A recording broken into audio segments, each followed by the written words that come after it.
Vuelven a sonar los tambores de la información. Reaparece en la pantalla de TV Ciudad la edición central de MBD Noticias. Más de una hora de información en la mitad de la semana en este caso. ¿Cómo te va, Natalia? Exactamente, muy bien. ¿Y tú? Todo en la bien. mitad de la semana de enero, en un día propio de verano. Mucho calor, sobre todo luego del mediodía, por lo menos en Montevideo. Sí, sol y calor. Precioso día para quienes pueden disfrutarlo al aire libre. Claro, el gris del que hablamos ayer fue quedando atrás con las horas, ¿eh? Sí, fue quedando atrás. Bueno, por suerte en este caso, porque se agradece el día así, el solcito y esa sensación veraniega. Y nos metemos en la agenda informativa. Sí. Les contamos que el fiscal de Corte, Juan Gómez, extenderá su licencia médica por algunos meses debido a que requerirá un tratamiento prolongado y la fiscal Mónica Ferrero va a continuar al frente de la Fiscalía General de la Nación durante ese lapso por ser la profesional con más antigüedad en el organismo. El hecho reavivó la discusión política en torno a la designación de una persona que sustituya a Gómez o que pueda sustituirlo de forma definitiva. En el oficialismo, el senador y precandidato presidencial nacionalista Jorge Gandini destacó que Ferrero podría ser esa persona, posición que antes había tomado Cabildo Abierto. Desde el Frente Amplio, el senador José Carlos Maía aseguró que la fuerza política no tomó postura y espera una presentación formal de Ferrero. Además, la oposición aclara que la licencia médica de Gómez no implica necesariamente su renuncia. Este tema, que viene desde hace mucho tiempo estando planteado y va arrojando novedades, es uno de los varios de hoy. Es uno de los varios con columna de análisis político. Además, es cierto eso. Y el resto en titulares. Se conocieron las nuevas franjas de IRPF para 2024. Los cambios rigen desde el 1 de enero. El monto mínimo no imponible se elevó a 43.239 pesos. El economista Bruno Giometti del Instituto Cuesta Duarte del PIT-CNT alerta sobre el aumento de la informalidad. El último informe de este instituto advierte que 50.000 personas en Uruguay no recuperarán salario real hasta 2026. En 2023 ingresaron a Uruguay más de 3.835.000 personas consideradas turistas, que gastaron 27% más que en 2022. La gente proveniente de Argentina fue la que más gastó. El precandidato presidencial nacionalista y senador Jorge Gandini planteó al presidente de la República, Luis Lacalle Pou, que las Fuerzas Armadas cooperen como auxiliares de la policía, y el presidente le respondió que no quiere tomar esa medida. Álvaro García, coordinador del programa del Frente Amplio, adelantó que uno de los énfasis programáticos estará en recomponer el tejido social, por lo que incluirá un plan para atender la emergencia social.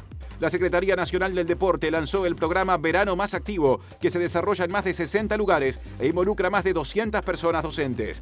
Desde las 21:45 en el Estadio Centenario, Peñarol y Nacional juegan su primer clásico del año con tribuna olímpica que será compartida por las dos hinchadas. El presidente argentino Javier Milei llamó héroes a las personas del sector empresarial que escuchaban su intervención en el foro de Davos y afirmó que el Estado no es la solución, sino el problema mismo. Estados Unidos decidió volver a incluir a los rebeldes hutíes de Yemen en la lista de grupos terroristas, mientras prosiguen los ataques a barcos en el Mar Rojo, y Pakistán denuncia el bombardeo de su territorio por parte de Irán.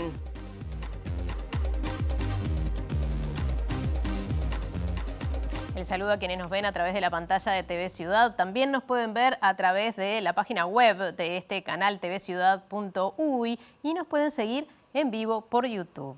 Ahora salimos del estudio, Martín.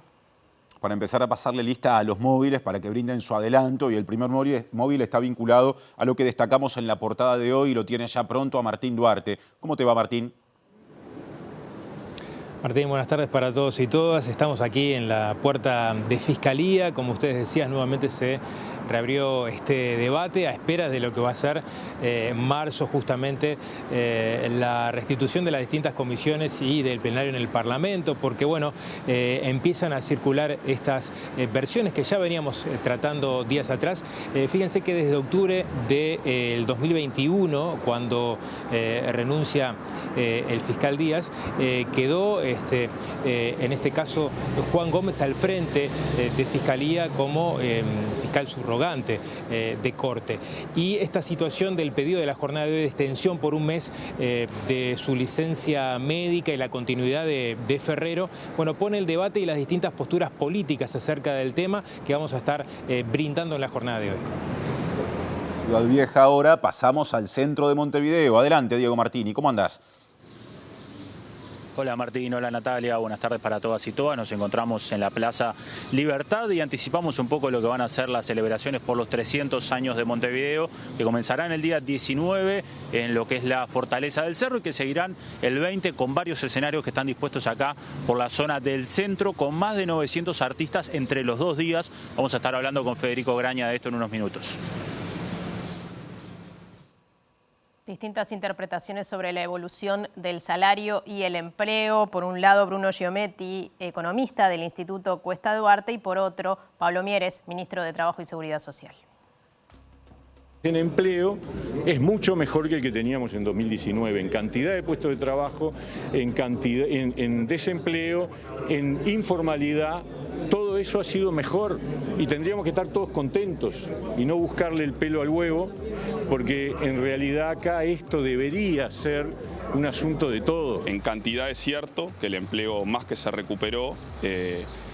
En términos de calidad del empleo es más discutible porque hay algunas dimensiones de la calidad del empleo que pueden estar un poco mejor que en 2019 y otras que están un poco peor. Desarrollamos el tema presentado en portada porque el fiscal de Corte, Juan Gómez, extenderá su licencia debido a que requerirá un tratamiento médico prolongado, según informó en esta jornada el vocero de la Fiscalía General de la Nación, Javier Benech. Por eso continuará al frente del organismo la fiscal Mónica Ferrero, quien pidió permiso para trabajar en paralelo en sus casos como fiscal de estupefacientes.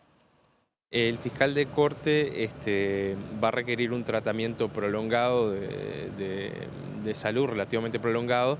No les podría precisar exactamente el tiempo, porque eso depende de la evolución y su tratamiento, pero sí les diré que es una situación que se va a alargar durante algún tiempo, algunas semanas, algunos meses más seguramente.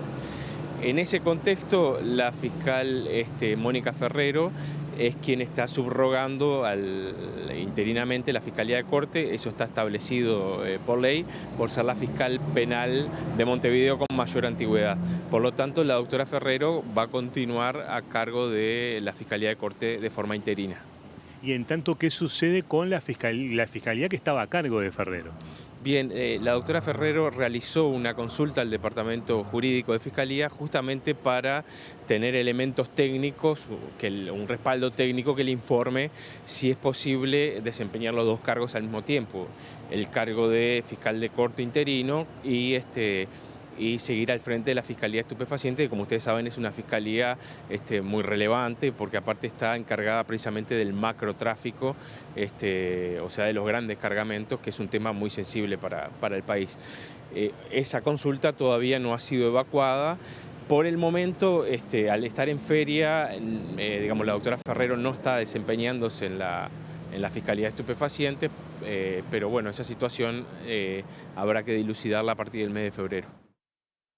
Y el senador y precandidato presidencial del Partido Nacional, Jorge Gandini, destacó la trayectoria y las condiciones de la fiscal Ferrero. Y dijo que su continuidad de forma definitiva en el cargo sería una solución muy aceptable en el caso de que Gómez no se reincorporara.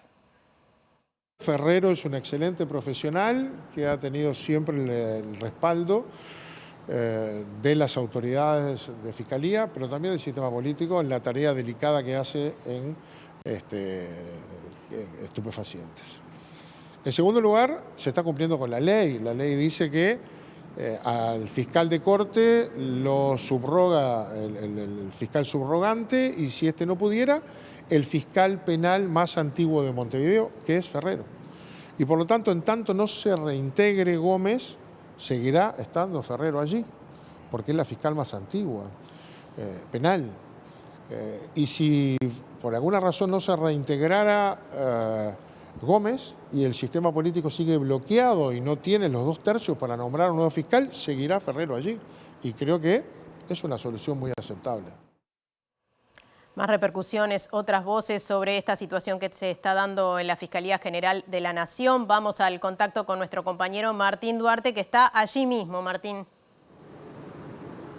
Gracias, Natalia, porque se reaviva este debate a propósito de la figura de fiscal de corte. Hoy hacíamos referencia a esa fecha de octubre del 2021, cuando se aleja Díaz como fiscal de corte justamente desde este organismo, y desde ese momento no se generaron los acuerdos parlamentarios a propósito de la designación de un nuevo fiscal de corte. Gómez viene cumpliendo la tarea de fiscal de corte subrogante, y que se plantee este debate en año electoral genera suspicacias de los distintos partidos políticos. De hecho, conversamos con el senador del Frente Amplio, José Carlos Maía, que planteaba su posición. En primer lugar, que el Frente Amplio no ha tomado postura acerca de una sustitución de Gómez por este tema de enfermedad. Le parece que es adelantarse a los tiempos, y por respeto del propio fiscal van a esperar que se cumpla este mes de plazo.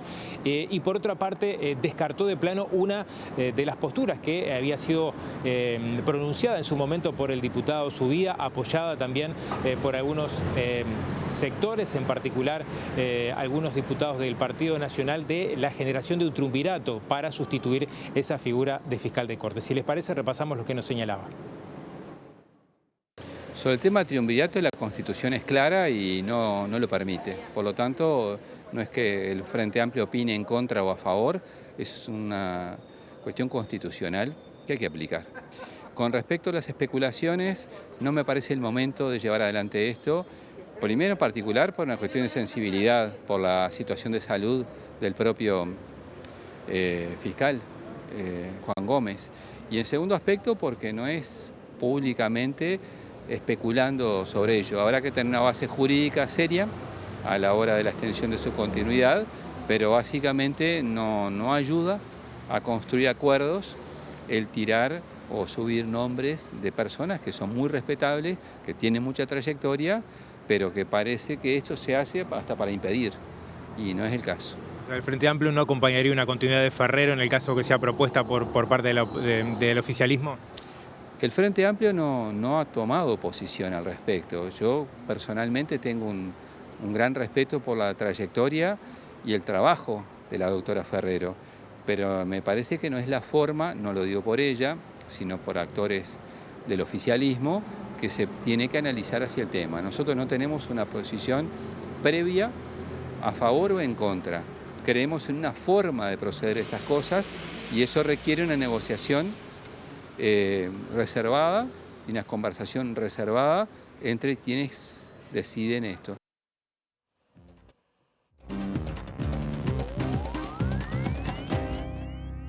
Y ahora el tema que veníamos desarrollando desde el comienzo prácticamente de la edición de hoy, le ponemos análisis político, porque está aquí Eduardo Botinelli. ¿Cómo te va, Eduardo? ¿Qué tal, Martín? ¿Cómo estás? ¿Qué primeras consideraciones haces en clave de análisis político de esta discusión o esta situación planteada? Bueno, primero veamos que hay un detonante, digamos, que le da un rol distinto a la Fiscalía General, que es el cambio del Código de Proceso Penal, ¿no? El nuevo Código de Proceso Penal, que entró en vigencia el 1 de noviembre de 2017, cambia el rol que tiene la Fiscalía, o por lo menos le da más atribuciones, por lo cual gana en importancia, gana en poder, y también genera más conflictos, es decir, en la medida que tiene más relevancia.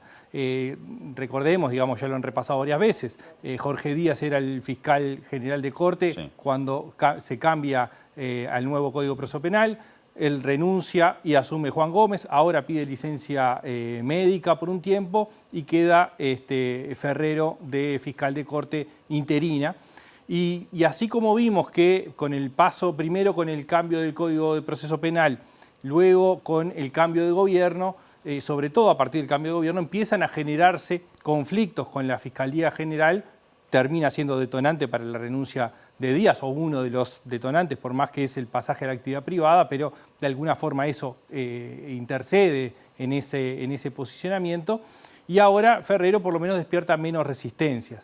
Pero lo claro es que hay un conflicto entre, digamos, por un lado, el Código de Proceso Penal desde el sistema político, pero también y sobre todo con quienes han estado al frente de la Fiscalía General de la Nación, que generaron conflictos sobre todo con el oficialismo, o sea, básicamente con el oficialismo, que Ferrero en principio no está despertando. Es decir, lo que ustedes mismos han presentado muestra, digamos, que no despierta las mismas resistencias que despertó Díaz o incluso algunos conflictos con Juan Gómez.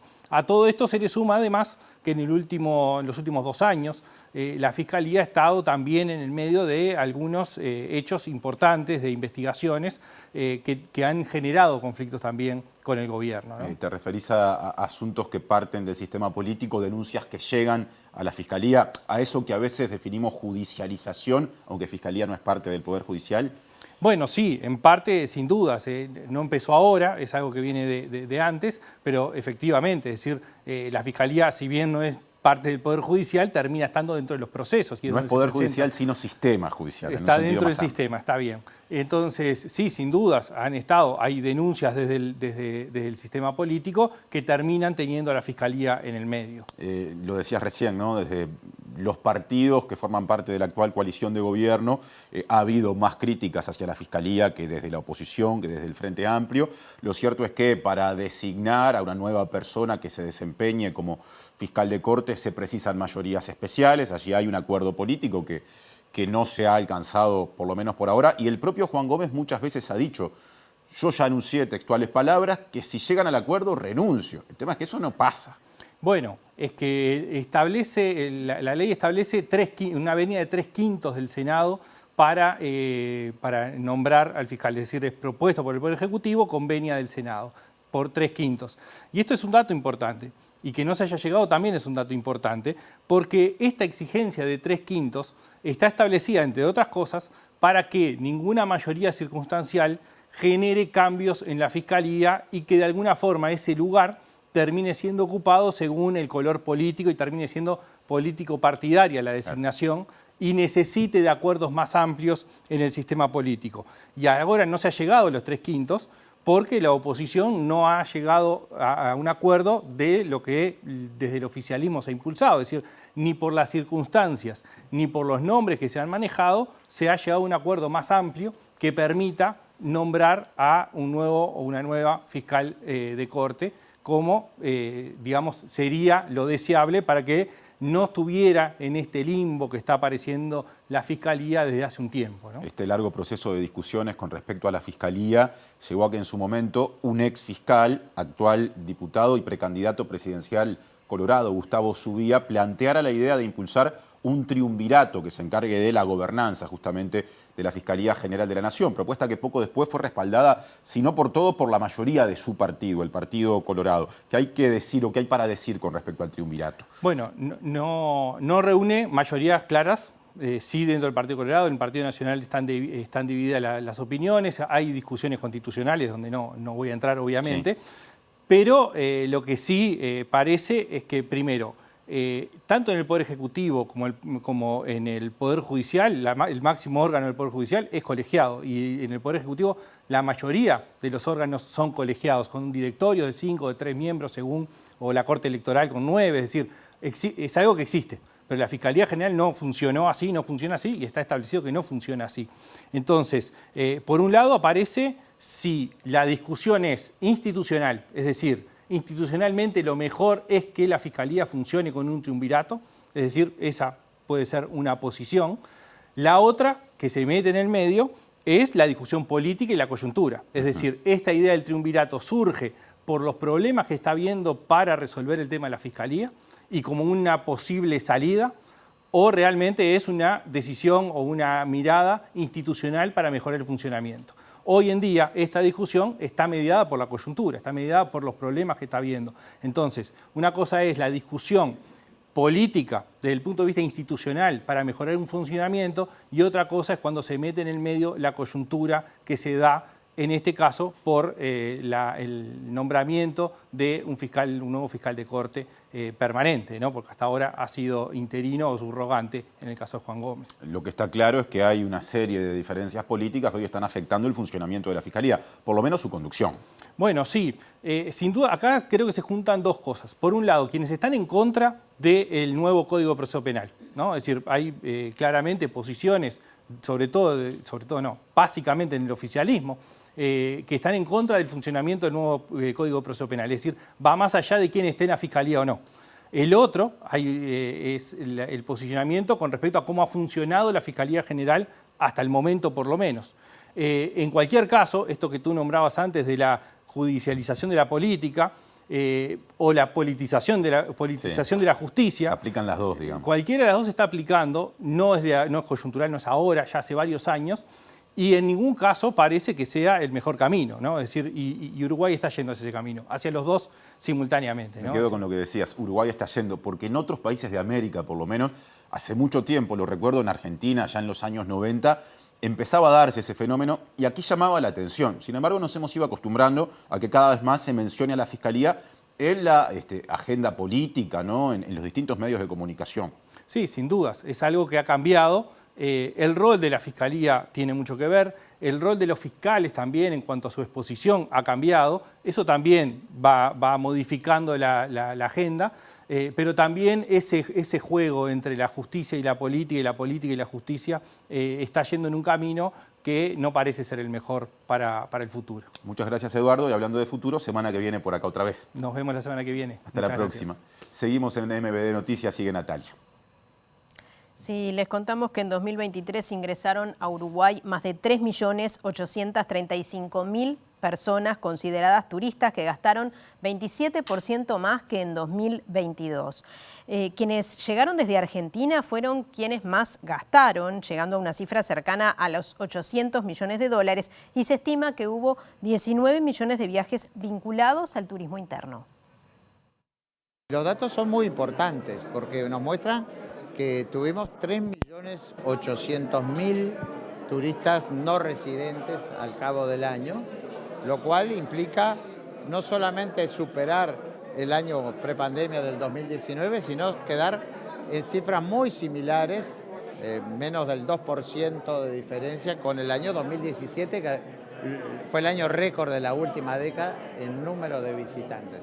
Clarísimo que siguen siendo los hermanos argentinos el principal mercado, seguido por el mercado brasileño, los uruguayos no residentes que ingresan también por distintas fronteras, pero hay un crecimiento importante en otros orígenes.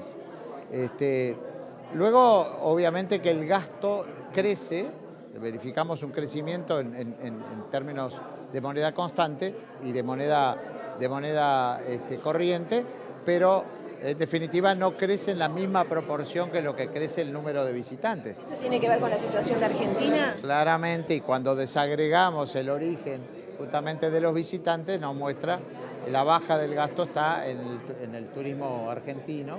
En 2023, 4.845.000 uruguayos viajaron al exterior y gastaron 1.962 millones de dólares, un 103% más que en 2022. Los uruguayos registraron un récord de visitantes internos en 2023, superando los 19 millones, un 8% más que 2022.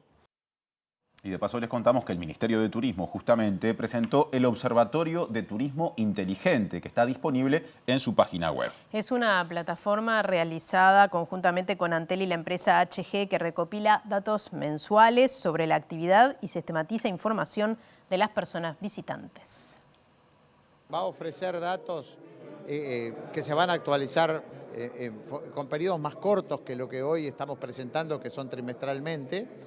Lo vamos a presentar mensualmente, con variaciones mensuales, y en temporada alta quizás cada 15 días, que va a mostrar los datos del turismo de eventos, que felizmente es un subproducto que viene creciendo y que está en los 19 departamentos, pero también los datos del turismo interno y del turismo receptivo y del turismo emisivo. Todos estos datos, a ver, lo que sirven a nosotros, ni que hablar, pero también a operadores privados, es para planificar su propia estrategia, ver, bueno, de dónde vienen los turistas, qué edades, qué género. Bueno, y ahora pasamos a otras cifras, Martín, porque se conocieron las nuevas franjas del impuesto a la renta de las personas físicas, el IRPF para 2024. Y con estos cambios que rigen desde el 1 de enero de este año, el monto mínimo no imponible se elevó a 43.239 pesos. El gobierno publicó el decreto que aumentó la base de prestaciones y contribuciones, o BPC, a 6.177 pesos. La BPC es la unidad de referencia que está detrás del cálculo de las franjas del impuesto a la renta de las personas físicas y también se utiliza para el pago de distintas prestaciones sociales o becas de estudio. El decreto aprobado con fecha 16 de enero y retroactivo al 1 de enero establece que la BPC se ajusta 9,13%, correspondiente a la variación del índice medio de salarios. Así, la base de prestaciones y contribuciones pasa de 5.660 pesos a 6.177. Con este ajuste, la franja mínima de aportes de IRPF pasa de 39.620 pesos a 43.239 pesos. Esto significa que los haberes mensuales por debajo de este importe no estarán alcanzados por el impuesto. Al considerar las deducciones, salarios mayores también quedan exonerados de pagar IRPF. El impuesto a la renta de las personas físicas se aplica en base a un estimativo mensual, pero es un impuesto de carácter anual. Los contribuyentes realizan anticipos cada mes, pero para su liquidación se deben considerar las rentas de trabajo generadas en todo el año. Esto incluye salario vacacional y aguinaldo. El IRPF es un impuesto progresivo que grava con distintas tasas incrementales a diferentes tramos de ingresos laborales, que también fueron modificadas a partir de este decreto del 1 de enero. Por el ajuste a la base de prestaciones y contribuciones, también se modifica el mínimo no imponible del impuesto a la asistencia a la seguridad social, el IAS, que pagan las personas jubiladas y pensionistas.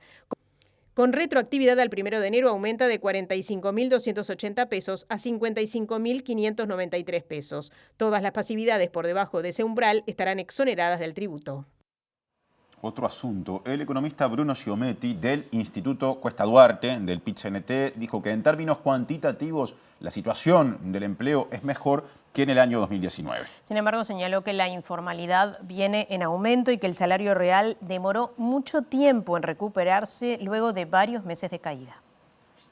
En materia de empleo, si lo vemos en forma estrictamente cuantitativa, eso es así. Digamos, hay más cantidad de ocupados en Uruguay hoy, a este momento, a finales de 2023, principio de 2024, que los que había en 2019. Después hay una discusión que tiene que ver respecto de la cuestión de la calidad del empleo. ¿Sí? La informalidad tuvo una baja en algún momento, en 2021, 2022, después en 2023 repuntó, y después otras cuestiones vinculadas a la calidad del empleo, que tiene que ver, por ejemplo, con el salario, que era lo que estábamos hablando anteriormente, que en realidad el salario estuvo en caída y recién en estos últimos meses ha recuperado el nivel que tenía en 2019. Entonces, estrictamente, en cantidad es cierto que el empleo más que se recuperó. En términos de calidad del empleo es más discutible porque hay algunas dimensiones de la calidad del empleo que pueden estar un poco mejor que en 2019 y otras que están un poco peor. Bueno, otro asunto. Una encuesta de Factum establece que 61% de la población es proclive a firmar para habilitar el plebiscito sobre aspectos previsionales. A su vez, más de la mitad de ese conjunto de personas, o sea, más de la mitad de ese 61%, dijo estar segura de que firmará. El sondeo se realizó en noviembre y establece que 61% de la población es proclive a firmar, 38% tiene dudas o no firmaría y 1% no opinó. El 61% de quienes son proclives a firmar se compone de un 36% que firmará seguro y un 25% que probablemente firmará. A su vez, el 38% que tiene dudas o no firmaría se compone de un 18% que expresa dudas con respecto a si firmar o no, un 6% que probablemente no firmará y un 14% que seguro no firmará. Al indagar la identificación con el oficialismo y la oposición a nivel de quienes votarían al Frente Amplio si hubiera elecciones, 43% está seguro de que firmará para habilitar el plebiscito previsional y entre quienes votarían a alguno de los partidos de la coalición de gobierno, 30% aseguró que firmará. Por clases sociales, mientras tanto, la disposición a firmar seguro es de 44% en los sectores socioeconómicos bajos, 43% en los medio bajos, 36% en los sectores medios y 25% en los sectores altos y medios altos. La encuesta se hizo entre el 17 y el 30 de noviembre del año pasado a un universo de 900 personas a las que se les preguntó cuál será su actitud ante la campaña de recolección de firmas para que haya un plebiscito que elimine la ASAFAP, fije la edad de jubilación en 60 años y establezca que ninguna jubilación o pensión puede estar por debajo del salario mínimo nacional. Ahora cambiamos de tema porque el presidente Luis Lacalle Pou le dijo al senador nacionalista Gandini que no está dispuesto a habilitar que las Fuerzas Armadas cooperen con la policía. El legislador le presentó la idea durante una reunión a la que concurrió en carácter de precandidato presidencial nacionalista. Tengo la percepción que hay un recambio interesante adentro del ministerio que ha aportado renovación, confianza el nuevo ministro, pero creo también que hay algunas respuestas que dar a problemas nuevos como son los del narcotráfico. Y estoy trabajando en una propuesta que requerirá en algún aspecto también cambios legales para que las Fuerzas Armadas puedan cooperar en calidad de auxiliares de la policía, que es quien tiene adjudicada la tarea represiva y preventiva, pero la presencia del Estado en algunas zonas es muy importante. Ahora, cuando aparecen el 18 de julio 2 policías bien montados en sus caballos patrullando una avenida como 18 de julio, imponen un respeto enorme. Porque esa actitud es la que deberíamos agregar en estos barrios donde mucha gente todavía se siente muy sola. Consultado acerca de cuál fue la reacción del presidente Lacalle Pou ante el planteo que pudiera impulsar la propuesta para este mismo periodo de gobierno, Gandini señaló: No quiere. Yo soy candidato a presidente y estoy diciendo lo que voy a hacer yo. Pero como este es mi gobierno también y Lacalle Pou es mi presidente, me pareció prudente darle primero a él mi visión de las cosas. ¿Pero por qué no se quiere? ¿Cuál es el argumento? Bueno, este es un tema que se ha discutido mucho. Yo junté firmas con Larrañaga para vivir sin miedo y Lacalle Pou no. Tenemos visiones con matices diferentes. Y el coordinador de la Comisión Nacional de Programa del Frente Amplio, Álvaro García, dijo que el programa de su fuerza política apunta a recomponer el tejido social. También dijo que el documento tiene una mirada de largo plazo. Una de las innovaciones que tiene este programa es que tiene dos miradas. Somos una fuerza de izquierda, una fuerza de cambio, por lo tanto hay cosas que no se van a cambiar solo en 5 años, pero hay que empezar. Entonces hay una mirada más larga que trasciende un periodo de gobierno. Está la mirada para el periodo de gobierno 2025-2030 y sin ningún tipo de duda, después cuando esto se baje a tierra en un plan de gobierno, va a haber que tener medidas para el 1 de marzo de 2025, en caso de que el Frente acceda a la presidencia de la República, entre las cuales tienen que ver la emergencia social, quizás de acuerdo al deterioro que estamos viendo en la sociedad uruguaya, lamentablemente, algún nuevo plan de emergencia que se denominará de otra manera, pero que fue exitoso en su momento, que es un plan de shock, y bueno, eso deberá incluir necesariamente esa actividad solidaria increíble que realiza la gente en los barrios y que la conocemos, que implica ayudar al otro, a la otra, a que pueda ingerir su alimento y combatir el hambre, en definitiva. En otro orden, MVD Noticias consultó a Álvaro García por la intención de un sector de su fuerza política que propuso su nombre como candidato a la Intendencia de Montevideo para las próximas elecciones departamentales. En ese sentido, dijo que es una idea que no descarta. El foco ahora está en las elecciones nacionales, las internas primero y luego las nacionales. Y por supuesto nosotros somos muy orgánicos y de toma de decisiones colectivas, por lo tanto este tipo de cosas va a pasar necesariamente primero por nuestro grupo, plataforma, luego por convocatorias sereñistas progresistas, si así se entiende, y el Frente después definirá sus candidaturas. ¿Pero a usted le gustaría? Yo no lo descarto, sí, una cosa me gustaría. Y precisamente esta propuesta realizada por ahora por dirigentes y militantes del Frente Amplio para que García sea candidato a la Intendencia de Montevideo por la fuerza política en 2025 generó sorpresa y malestar en algunos sectores de la fuerza política. La presidenta de la departamental de Montevideo del Frente Amplio, Graciela Villar, dijo que la propuesta fue precipitada.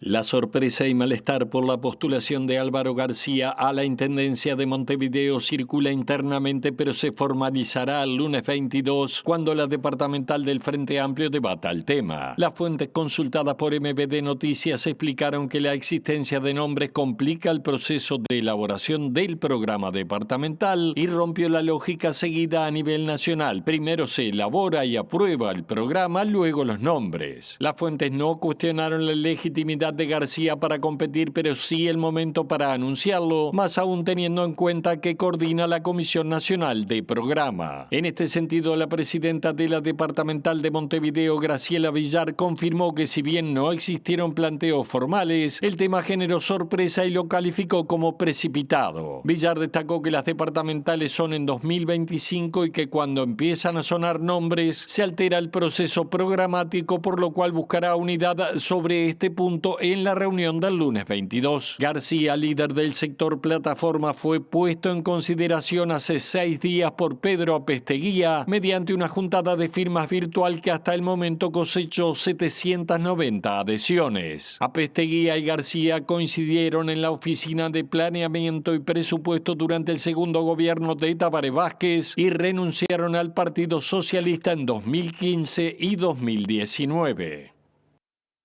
Presenta Antel. La comunidad más grande sigue creciendo.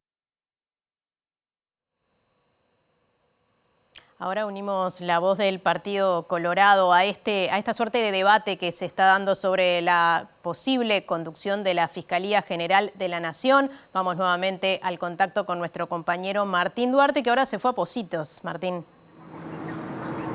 Así es, Natalia. Vamos a continuar con las miradas políticas acerca de este tema. Compartíamos hoy la visión de Gandini y de Maía, del Partido Nacional y del Frente Amplio, y ahora vamos a conocer la postura también del Partido Colorado. Por eso convocamos y le agradecemos estos minutos al diputado Conrado Rodríguez. Acerca del, este pedido de licencia, de extensión de licencia por parte del fiscal, pone en debate por un lado una propuesta que surgió de la propia esfera del Partido Colorado, la de un colegiado al frente de Fiscalía, y por otra parte, la continuidad de Ferrero, que es uno de los nombres que maneja el Partido Nacional. ¿Qué mirada tiene sobre el tema? Primero que nada, le deseamos pronta recuperación al fiscal general Juan Gómez. Sabemos que está pasando por un problema de salud complejo, pero esperemos que rápidamente se pueda reponer del mismo.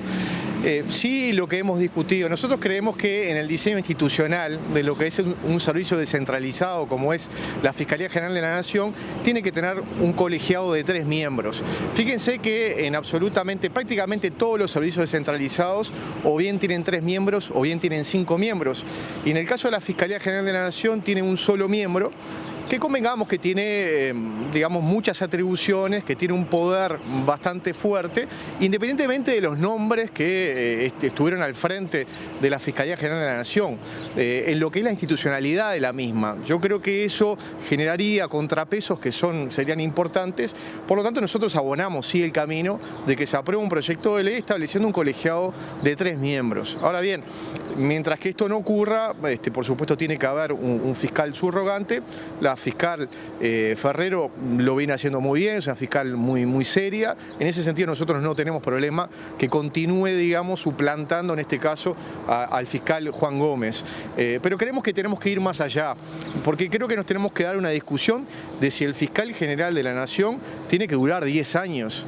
Creo que es un término bastante excesivo para una figura que tiene mucho poder, porque es la acción pública que se ejerce cuando se comete un delito. Por lo tanto, me parece que tendríamos que ir hacia una ley que establezca un término menor. Por ejemplo, el de 5 años o el de 6 años, para que no coincida necesariamente con la elección o con el primer año de gobierno. ¿Va a presentar algún proyecto en ese sentido? En este sentido nosotros venimos trabajando y pensando que sí vamos a presentar un proyecto de ley para que o bien sea 5 años o bien sea 6 años, pero no 10 años. Creo realmente que es un término bastante excesivo, que se dio en una circunstancia histórica determinada, pero que ahora estamos en condiciones de que ese cargo de alguna manera tenga un plazo mucho más reducido. ¿Cómo se elegiría el colegiado? Vuelvo un poco al planteo anterior, porque algunos constitucionalistas señalaron que se generaría como mucha dependencia de los partidos políticos esa designación a la hora de condicionar el trabajo que debería ser independiente por parte de un fiscal de corte. Bueno, yo creo que no hay riesgo de partidización, eso está muy claro, porque es lo que sucede con la Suprema Corte de Justicia. La Suprema Corte de Justicia tiene 5 miembros que son elegidos por 2/3 de la Asamblea General o cuando hay vacancia, cuando pasa 60 días, asume el ministro de Tribunal de Apelaciones más antiguo. Yo creo que se puede ir hacia un sistema parecido a este y que nos asegura determinada independencia con respecto al sistema político, que haya o bien una mayoría especial donde todos los partidos se tienen que poner de acuerdo, o si hay una vacancia ya prolongada, bueno, ahí sí que opere la antigüedad de los fiscales. Así que yo no veo realmente riesgo de partidización y creo que sería muy bueno que pudiéramos avanzar en un colegiado en la Fiscalía General de la Nación. Diputado, le agradezco mucho estos minutos, muy amable, ¿eh? Bueno, otra de las miradas acerca de este tema que venimos siguiendo en la edición de hoy de MB Noticias, sigan ustedes por allí, compañeros. Presentó Antel. La comunidad más grande sigue creciendo.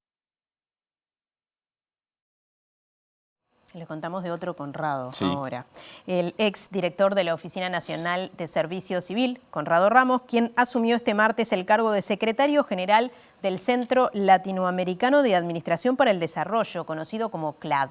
Claro, y a través de la red social X expresó que en la gestión que comenzó ayer se propone liderar un proceso colectivo que fortalezca y modernice el CLAD. El CLAD es un organismo público internacional de carácter intergubernamental con sede en Caracas, Venezuela. Se orienta a promover el análisis y el intercambio sobre asuntos como la reforma del Estado y la modernización de la administración pública. Ramos fue elegido secretario general por el Congreso Directivo del CLAD el 20 de noviembre del año pasado y poco después renunció al cargo de director de la Oficina Nacional de Servicio Civil. En su reemplazo, el 28 de diciembre, el gobierno uruguayo designó a Ariel Sánchez Fernández Chávez, abogado de profesión que en 1990 ingresó a la Oficina Nacional del Servicio Civil como funcionario de carrera y que se desempeñó como subdirector durante la gestión de Ramos.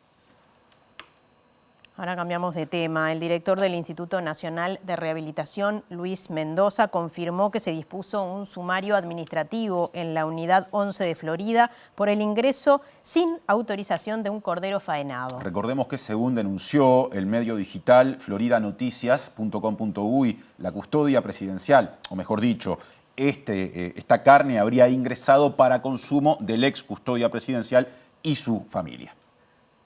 Primero se hizo una información de urgencia y yo dispuse un sumario administrativo por el ingreso de un cordero el 25 de noviembre que entró sin lo debido autorización de la dirección.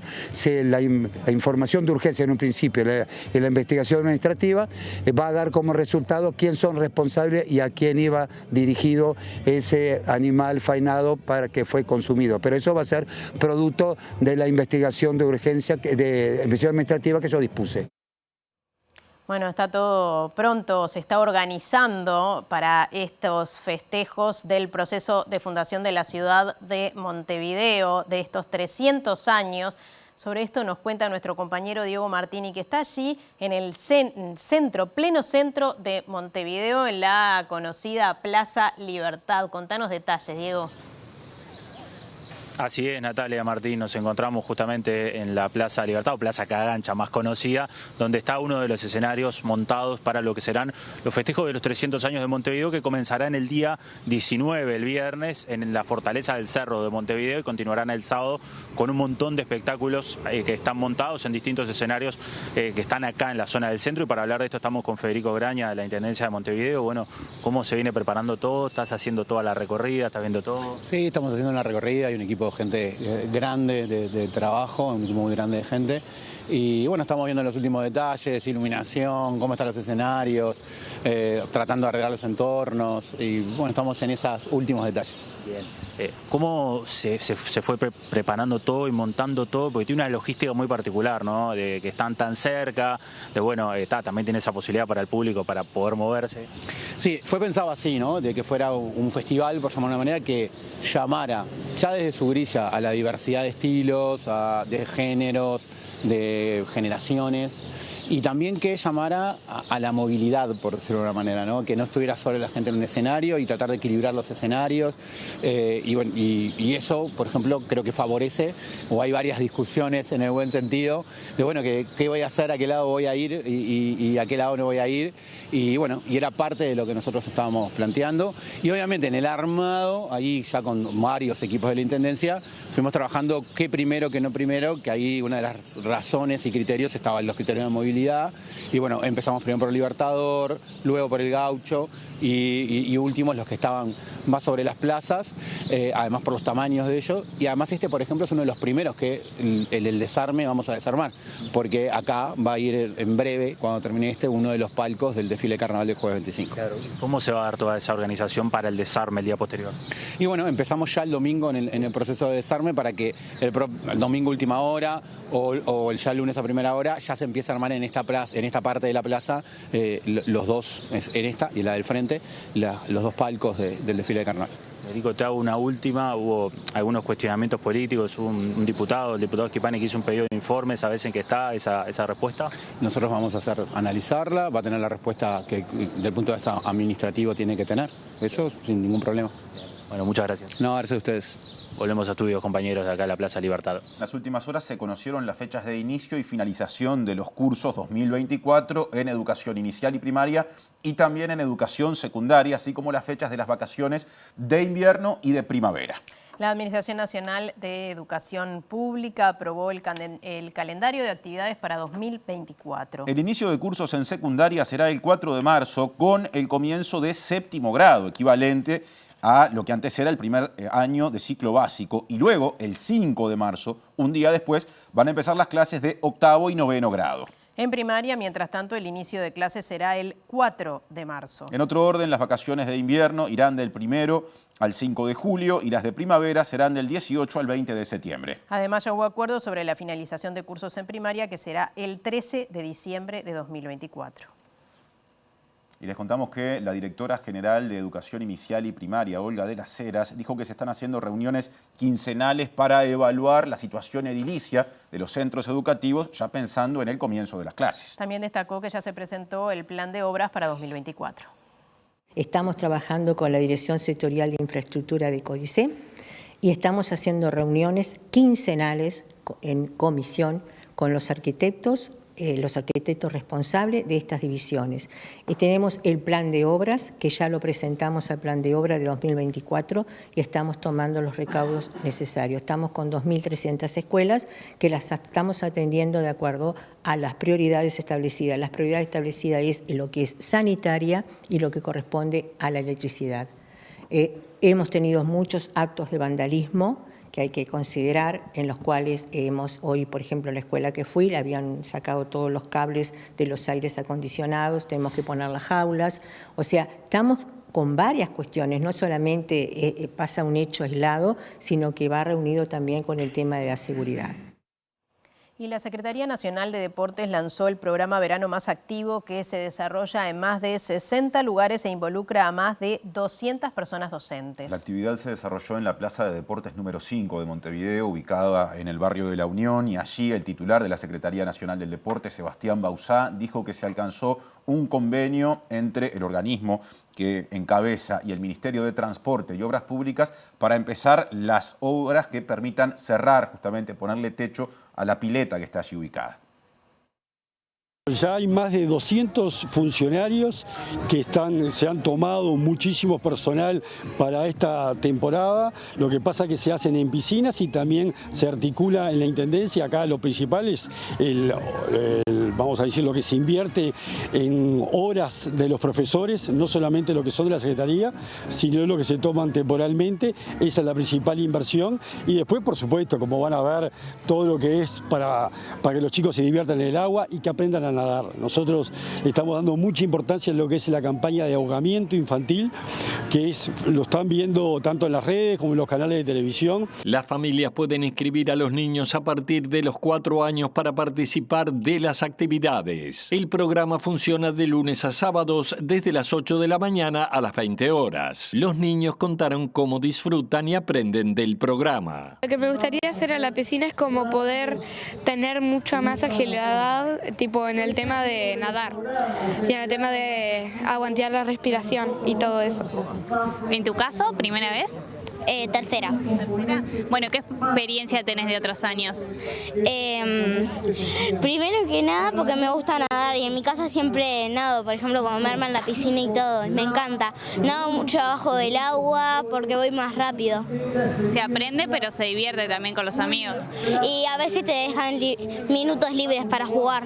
Y hacemos actividades de mantener la respiración abajo, siempre como para después juntar todas las cosas, las funciones y hacerlas en una y poder tratar de nadar.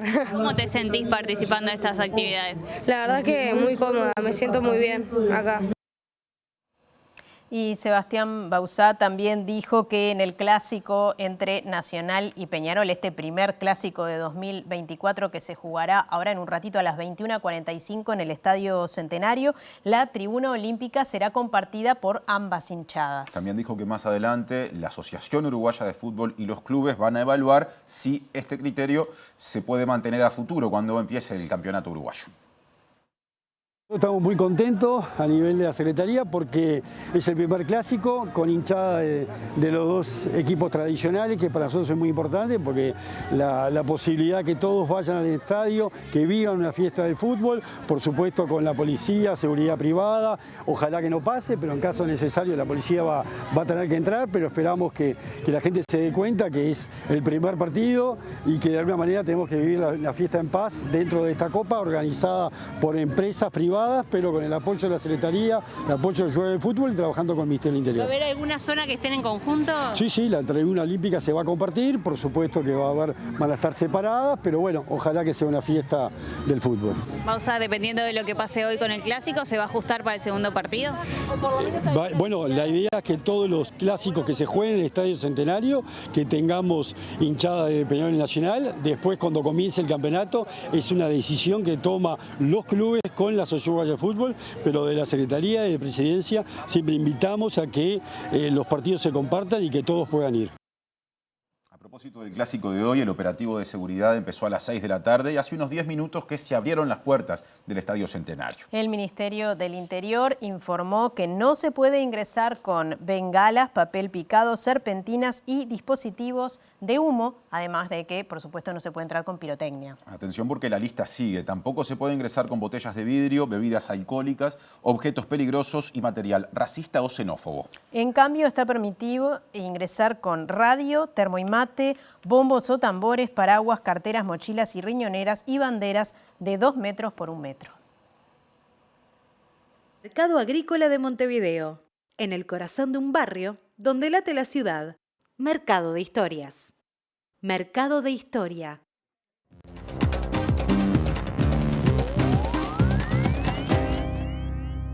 ¿Qué tal? Buenas noches. Abrimos el capítulo internacional y lo hacemos nuevamente hablando del Foro de Davos, pero particularmente en lo que podríamos decir fue el día de Javier Milei. Por varios motivos. Por un lado, porque pronunció un discurso donde hizo varias referencias que quedaron marcadas para este encuentro, pero además hoy se reunió con el ex primer ministro británico David Cameron y también con la jefa del Fondo Monetario Internacional, Kristalina Georgieva, para analizar la situación económica de la Argentina, las medidas implementadas y tratar de seguir avanzando en esos acuerdos para hacer frente a esa deuda multimillonaria que tiene la Argentina con el Fondo Monetario Internacional. Como decíamos, Milei mantuvo sus postulados en su discurso, trató a los empresarios de héroes y benefactores sociales y dijo que el Estado no es la solución, sino el problema mismo. En lo único que devino esta agenda del feminismo radical es en mayor intervención del Estado para entorpecer el proceso económico, darle trabajo a burócratas que no le aportaron nada a la sociedad, sea en formato de ministerios de la mujer o organismos internacionales dedicados a promover esta agenda. En este sentido, llamó a combatir las ideas socialistas que, además de los temas de género, también logró instalar, según dijo, el discurso del cambio climático. Los neomarxistas han sabido cooptar el sentido común de Occidente. Lograron esto gracias a la apropiación de los medios de comunicación, de la cultura, de las universidades y sí, también de los organismos internacionales. Este último caso es el más grave, tal vez, porque se trata de instituciones que tienen enorme influencia en las decisiones políticas y económicas de los países que que integran esos organismos multilaterales. Para revertir este escenario, Milei dijo que la llave la tienen los empresarios, a quienes se dirigió especialmente en el cierre de su discurso. No se dejen amedrentar ni por la casta política ni por los parásitos que viven del Estado. Que nadie les diga que su ambición es inmoral. Si ustedes ganan dinero es porque ofrecen un mejor producto a un mejor precio, contribuyendo de esa manera al bienestar general. No cedan al avance del Estado. El Estado no es la solución. El Estado es el problema mismo. Ustedes son los verdaderos protagonistas de esta historia y sepan que a partir de hoy cuentan con Argentina como un aliado incondicional. Muchísimas gracias y ¡viva la libertad, carajo! Bien, ahora nos vamos al escenario de Oriente Medio, donde la guerra entre Israel y Gaza parece expandirse hacia otras realidades y desatando otros nudos. Porque en el terreno la guerra sigue mientras se aguarda el ingreso de ayuda humanitaria pactado a través de Qatar por Egipto, o mejor dicho, por Qatar a través de Egipto para que llegue la ayuda a los gazatíes en medio del invierno mientras continúan los ataques israelíes. A todo esto, Estados Unidos volvió a declarar como grupo terrorista a los hutíes del Yemen, algo que ya había ocurrido, habían salido de la lista, pero volvieron ahora a partir de sus ataques en el Mar Rojo, particularmente a buques mercantes que intentan atravesarlo. Hoy, de hecho, hubo un ataque nuevo sobre un buque por parte de los hutíes. Mientras tanto, Irán comenzó a bombardear quirúrgicamente algunos lugares. Lo hizo en Siria, lo hizo en Erbil, en el norte de Irak, donde dice que atacó posiciones del propio Mossad israelí en territorio iraquí, pero también a grupos en Pakistán, lo que motivó la airada reacción del gobierno de Islamabad, que no solamente retiró su embajador de Teherán, sino que planteó a nivel internacional una queja por este ataque de los iraníes que dijo, según los representantes iraníes, no es contra Pakistán, sino contra esos grupos. El gobierno de Estados Unidos anunció que incluirá a los rebeldes hutíes de Yemen en su lista de grupos terroristas por sus ataques a buques mercantes en el Mar Rojo, que considera son un claro ejemplo de terrorismo, una violación del derecho internacional y una gran amenaza a las vidas y al comercio global, poniendo en peligro la entrega de ayuda humanitaria. Mohamed Abdusalam, portavoz de los hutíes, dijo que la decisión adoptada por Estados Unidos no afecta en absoluto las operaciones de los insurgentes en el Mar Rojo, el Mar Arábigo y el estrecho Bab al-Mandab para impedir que los barcos que navegan hacia Israel lleguen a su destino y que los ataques de Estados Unidos y Gran Bretaña contra objetivos del grupo tampoco se verán frenados por esta medida. En otro orden, Pakistán retiró su embajador en Teherán tras el ataque de Irán contra instalaciones estratégicas del grupo terrorista Jaish al-Adil situadas en suelo pakistaní, según informó el Ministerio de Asuntos Exteriores del país, que destacó que Islamabad se reserva el derecho de responder a esta violación de su soberanía, señalando que el bombardeo representa una violación del derecho internacional, así como de los principios y los objetivos de la Carta de la ONU. El ataque se produjo después de que Irán lanzara misiles balísticos contra varios grupos considerados por Teherán como terroristas, basados en Irak y Siria, en medio de las tensiones existentes en Oriente Medio, y el ministro de Exteriores iraní, Hossein Amir Abdollahian, reiteró que el bombardeo en territorio pakistaní estuvo dirigido contra la oposición terrorista iraní y no contra la población de un país que considera amigo.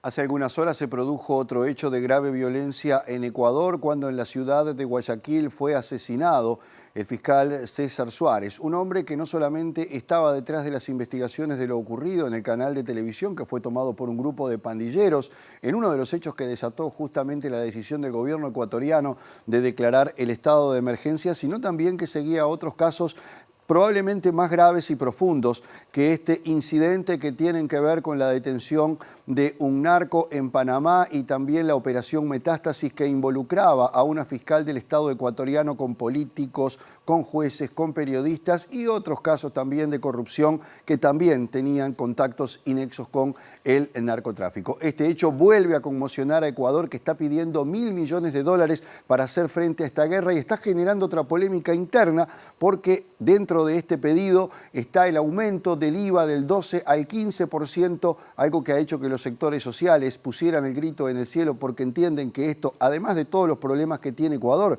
es un verdadero garrotazo.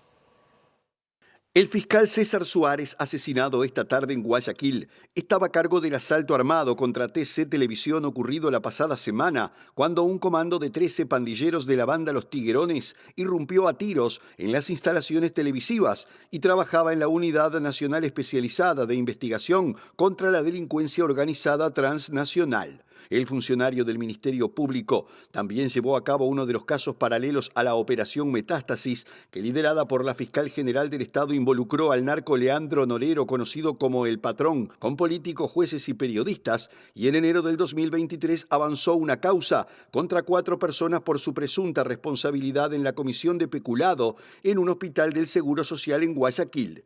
En medio de la crisis de violencia que vive el país, el viceministro de Economía ecuatoriano Daniel Falconi afirmó que el ejercicio de mantener un esfuerzo de guerra puede ser de aproximadamente 1.020 millones de dólares para sostener las operaciones que actualmente se han identificado por parte de las Fuerzas Armadas, al detallar las razones del gobierno para proponer el alza del impuesto al valor agregado, IVA, del 12 al 15%. El Ejecutivo envió la semana pasada el proyecto que incluye el alza de 3 puntos porcentuales a estudio en la Asamblea Nacional, donde el bloque del expresidente Rafael Correa ha advertido que no lo apoyará, mientras que los sindicatos han calificado la propuesta como un garrotazo, planteando como opción una moratoria de la deuda externa por este año, medida que según el gobierno complicaría muchísimo al país. Presentó Mercado Agrícola de Montevideo, en el corazón de un barrio donde late la ciudad. Mercado de Historias. Mercado de Historia.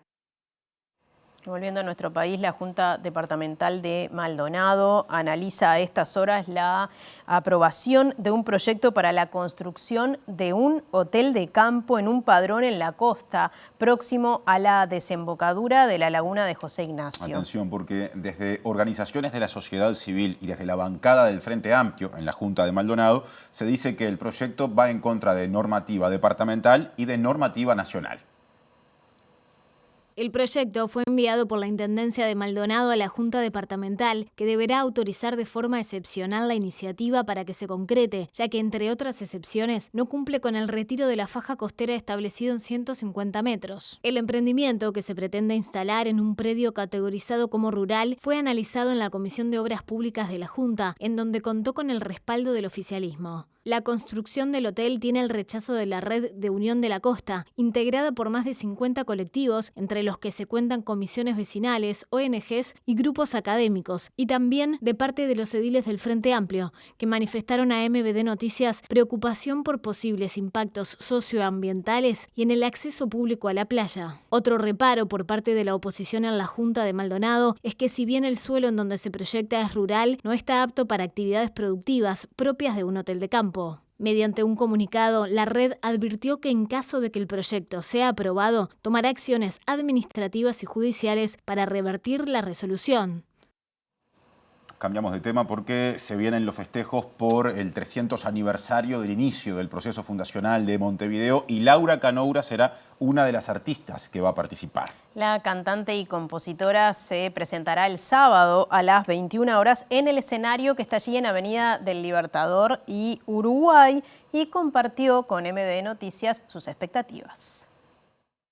Montevideo para mí es la ciudad en la que elegí seguir viviendo, quedarme acá, ¿no?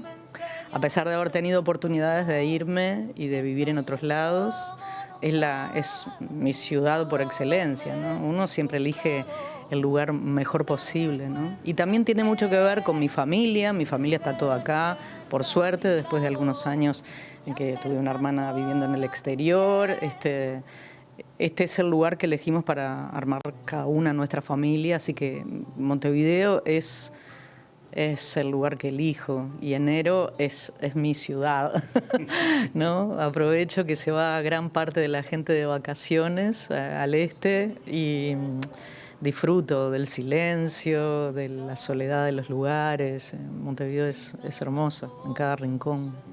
Canoura expresó alegría por compartir escenario con destacados colegas como Rubén Rada, Ana Prada, Mochi y Buitres. Adelantó que habrá un repertorio comprimido en el que estarán sus grandes éxitos y otras canciones más nuevas. puedo arrastrar mi sombra hasta tus pies. Y ahora abordamos el pronóstico del tiempo, un pronóstico del tiempo que nos permitirá saber qué se espera que ocurra durante viernes y sábado, ya que habrá muchos espectáculos vinculados a este festejo. Pero empezamos por el jueves. Jueves 18 de enero, un día similar al de hoy, no están previstas lluvias. La mínima será de 17 grados y la máxima de 27. Nuboso y cubierto el jueves. El viernes no se descarta que llueva, sobre todo durante la primera mitad del día. En cambio, el pronóstico para la tarde y la noche dice que en esos horarios ya no habría lluvias. Y justamente la primera actividad por los 300 años de Montevideo será en el Cerro el viernes por la noche. Así que a tenerlo en cuenta. 19 grados la temperatura mínima pronosticada para ese día y 26 la máxima. Probabilidad de lluvias nula para el sábado 20 de enero, que sí tendrá un descenso de temperatura, la mínima 17 grados y la máxima 23. Y con este repaso de lo que Inumet espera que ocurra o dice que va a ocurrir de aquí al fin de semana, estamos llegando al final de la edición de hoy. Sí, les pedimos como todos los días que se queden en la pantalla de TV Ciudad porque ya viene lo mejor del lado B. Y luego más tarde Mira Montevideo. Nos reencontramos mañana a las 19 horas. Gracias por estar, que pasen bien.